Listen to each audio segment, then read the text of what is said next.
रूस के राष्ट्रपति व्लादिमीर पुतिन ने कहा कि पिछले हफ्ते मॉस्को के बाहरी इलाके में स्थित क्रोकस सिटी हॉल में हुआ घातक हमला इस्लामी आतंकवादियों द्वारा किया गया था। हालांकि उन्होंने इस मामले में यूक्रेन को क्लीन चिट नहीं दी। पुतिन ने कहा कि ये यूक्रेन के लिए भी फायदेमंद था और कीव ने इसमें भूमिका निभाई हो सकती है। उन्होंने ये टिप्पणी आतंकी हमले के जवाब में रूस द्वारा उठाए गए कदमों की समीक्षा बैठक के दौरान की। इससे पहले फ्रांस ने अमेरिका के हाँ में हाँ मिलाते हुए कहा कि खुफिया जानकारी से संकेत मिलता है कि क्रोकस सिटी हॉल में हुए हमले के लिए इस्लामिक स्टेट जिम्मेदार था। 2 दशकों में रूस के अंदर सबसे घातक हमले में 4 आतंकी 22 मार्च की रात क्रोकस सिटी हॉल में घुस गए थे और सोवियत काल के रॉक बैंड ग्रुप पिकनिक के एक म्यूजिक कॉन्सर्ट के दौरान गोलियों की बौछार कर दी थी। इस आतंकी हमले की जांच के लिए रूस द्वारा गठित जांच समिति के प्रमुख अलेक्जेंडर वेस्ट्रिकिन ने क्रेमलिन बैठक में बताया कि मरने वालों की संख्या बढ़कर 139 हो गई है, जबकि 182 लोग घायल हुए।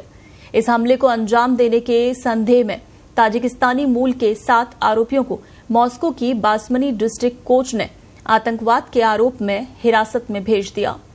इस्लामिक स्टेट ने रूस के म्यूजिक कॉन्सर्ट में हमले की जिम्मेदारी ली है और इस नरसंहार का वीडियो फुटेज जारी किया है।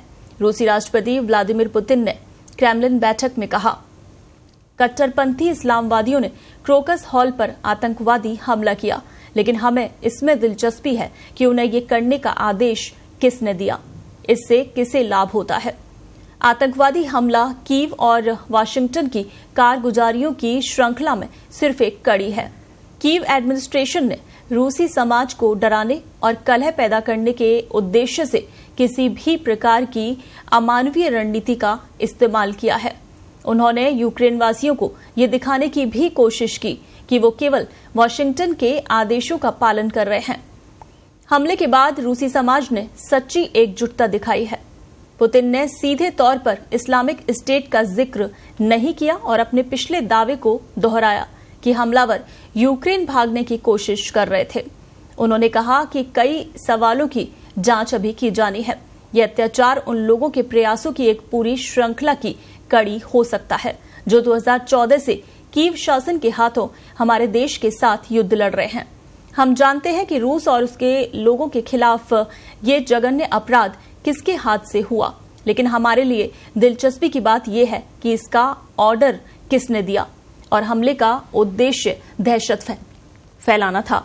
यूक्रेन ने शुक्रवार की गोलीबारी में किसी भी भूमिका से इनकार किया है और जेलेंस्की ने पुतिन पर अपनी विफलता के लिए बहाना खोजने और रूसी जनता को भटकाने का आरोप लगाया है। यूक्रेन राष्ट्रपति वोलोदिमिर जेलेंस्की ने अपने एक वीडियो मैसेज में पुतिन की टिप्पणियों का उपहास उड़ाते हुए कहा कि क्रेमलिन नेता के लिए हर कोई आतंकवादी है सिवाय खुद के। हालांकि वो 2 दशकों से आतंक के बिना पर पनप रहे हैं। जब वो चले जाएंगे तो उनके साथ आतंक और हिंसा की जरूरत भी खत्म हो जाएगी।